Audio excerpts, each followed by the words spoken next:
Hello everyone, my name is Vik. आज हम करेंगे क्लास 8 की साइंस का चैप्टर 9 रिप्रोडक्शन इन एनिमल्स। तो जैसा कि हम जानते हैं कि प्लांट्स खाना बनाते हैं और वो उनका कुछ नहीं होता, वो उनके बेबीज होते हैं।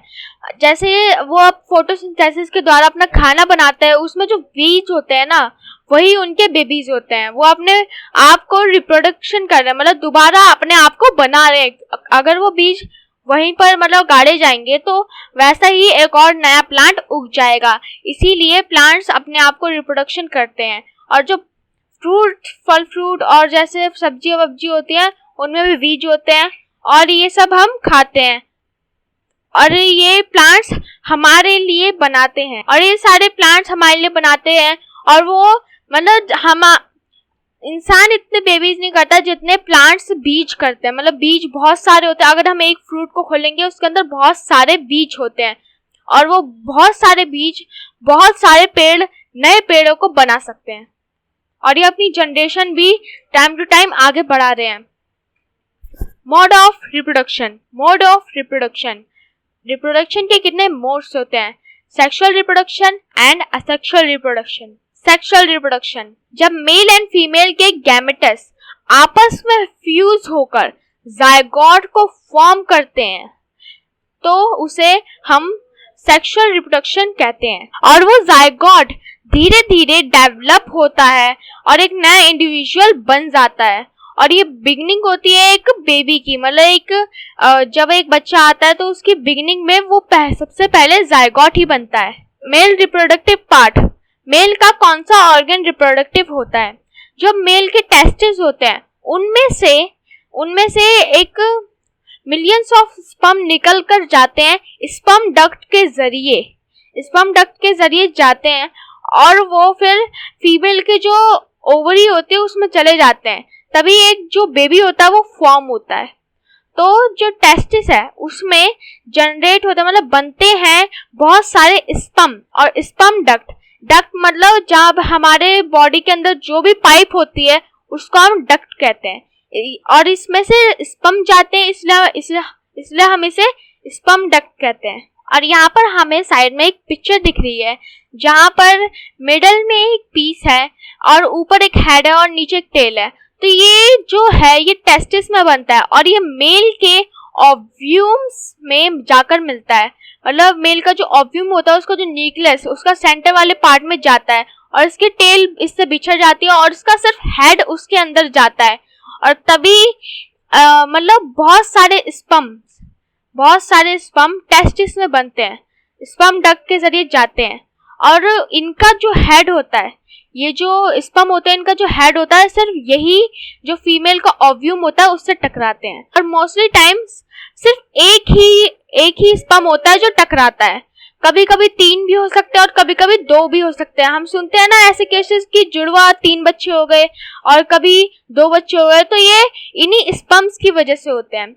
और ये सब डिपेंड होता है मेल पर, मतलब अगर मेल का स्पर्म जा रहा है तो फीमेल पैदा होगी और मेल का वाई स्पर्म जा रहा है, ओव्यूम से टकरा रहा है, तो मेल पैदा होगा। तो ये सब डिपेंड होता है मेल पर।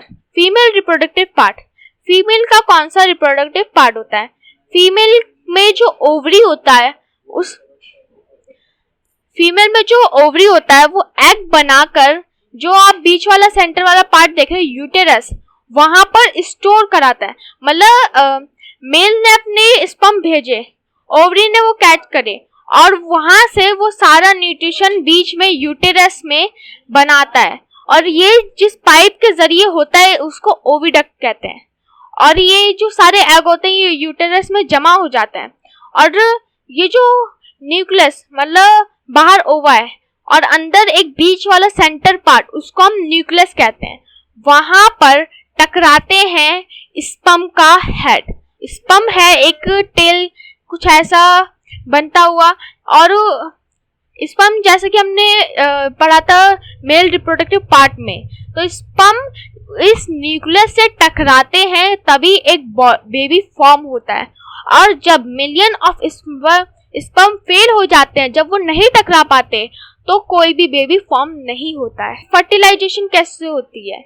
जैसा कि जैसा कि हमने पढ़ा कि मेल रिप्रोडक्टिव पार्ट और फीमेल रिप्रोडक्टिव पार्ट्स जब मेल अपने स्पर्म देता है, स्पर्म हम यहाँ पर देख सकते हैं 3 आ रहे हैं, और फीमेल के ओव्यूम में जाकर वो टकराते हैं तो एक बेबी फॉर्म होता है। तो जब ये टकरा जाएंगे, मतलब तीनों के तीनों फेल हो गए तो कोई फॉर्म नहीं होगा, और मोस्टली टाइम ऐसा होता है कि एक ही जाता है, और बहुत कम होता है कि 3 जाते हैं, क्योंकि बिलियंस ऑफ स्पर्म आते हैं, मिलियंस ऑफ स्पर्म। और ऐसा होता है कि सारे इधर चले जाते हैं, कोई इधर चला जाता है, कोई इधर चला जाता है, सारे वेस्ट हो जाते हैं, पर एक ही होता है जो टकराता है। मोस्टली टाइम ऐसा ही होता है। और जब ऐसा टकराता है तो ये फ्यूज हो जाते हैं आपस में, जो स्पर्म और ओव्यूम है वो फ्यूज हो जाते हैं और जायगोट बन जाते हैं। इसको हम कहते हैं इंटरनल फर्टिलाइजेशन, जो काउ, डॉग्स और हैंस और ह्यूमंस में होता है। एक्सटर्नल फर्टिलाइजेशन, आपने फ्रॉग देखे होंगे, जो फीमेल फ्रॉग होती है और जो मेल फ्रॉग होती है वो इंटरनल फर्टिलाइजेशन नहीं करते, वो करते हैं एक्सटर्नल फर्टिलाइजेशन।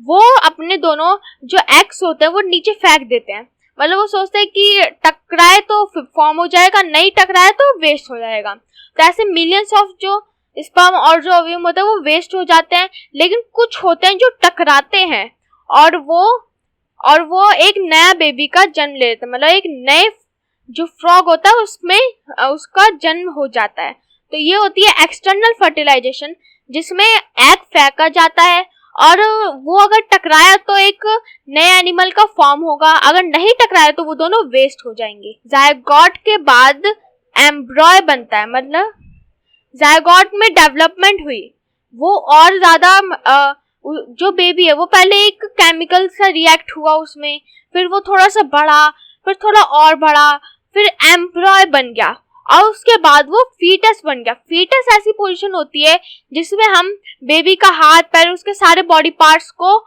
आइडेंटिफाई कर सकते हैं, उसको जान सकते हैं कि कौन सा हाथ है, कौन सा पैर है। ये जो पोजीशन होती है ये होती है फीटस। और फीटस के बाद डायरेक्ट हमारा बेबी आ जाता है। Viviparous and oviparous. विविपेरस क्या होते हैं? विविपेरस लाइक जो इंटरनल फर्टिलाइजेशन करते हैं उनको हम विविपेरस कहते हैं, और जो इंटरनल फर्टिलाइजेशन ना करके एक्सटर्नल फर्टिलाइजेशन करते हैं उनको हम ओविपेरस कहते हैं। Young ones to adult. एक फ्रॉग है, वो एग देगा, उससे एक अर्ली टैडपोल बनेगा, उससे एक लेट टैडपोल बनेगा, फिर वो एक अडल्ट फ्रॉग बनेगा, और फिर वो अडल्ट फ्रॉग एग देगा, और फिर वही प्रोसेस चलता जाएगा। जब जो लार्वा होता है वो जब बड़ा हो जाता है और चेंज होता है ड्रैक्टिस में, इसको हम कहते हैं Metamorphosis. Asexual reproduction. Asexual reproduction में क्या होता है, जैसे एक हाइड्रा है, हाइड्रा में बहुत सारे बल्स मिल रहे हैं, और वो जो बल्स हैं वो एक नए इंडिविजुअल को क्रिएट कर रहे हैं, तो वो कहलाएंगे बर्ड। और जो बर्ड है वो एक सिंगल पेरेंट से 2 बेबीज को जन्म दे सकता है, मतलब एक बर्ड है तो वो एक ही पेरेंट्स है, लेकिन वो 2 बेबीज को जन्म दे सकता है, और इसी को हम कहते हैं असेक्सुअल रिप्रोडक्शन। और जब बर्ड हाइड्रा में मतलब अपने आप को डेवलप करता है, उस प्रोसेस इन एसेक्सुअल रिप्रोडक्शन, उस प्रोसेस को हम बर्डिंग कहते हैं। बर्डिंग से बहुत सारे काम होते हैं, जैसे एक पेरेंट्स से 2 पेरेंट्स हो गए, फिर 2, हमने ब्रेड मोड भी देखा होगा, तो वो बढ़ता ही जाता है। और अगर आप पानी की लेक में गए होंगे तो वहां पर आपने कुछ ग्रीन कलर का भी देखा होगा, वो भी इसी वजह से होता है, माइक्रोस्कोपिक ऑर्गेनिज्म की वजह से, जिनको माइक्रोब्स भी कहते हैं। जो कुछ एसेक्सुअल रिप्रोडक्शन जो करते हैं वो 1 पेरेंट से 2 बेबीज दे सकता है। ऐसा एम्यूबा भी करता है, एम्यूबा एक ही पेरेंट्स होता है लेकिन वो 2 बेबीज दे सकता है। और एसेक्सुअल रिप्रोडक्शन में जब जो एनिमल्स होते हैं वो 2 बेबीज देते हैं, उसको हम बिनरी फिशन कहते हैं। सो थैंक यू गाइस हमारी वीडियो देखने के लिए। अगर आपको ये पसंद आई हो तो इसे लाइक, सब्सक्राइब और शेयर करना ना भूलें। अगर आपको कोई डाउट है तो आप हमें कमेंट बॉक्स में शेयर कर सकते हैं।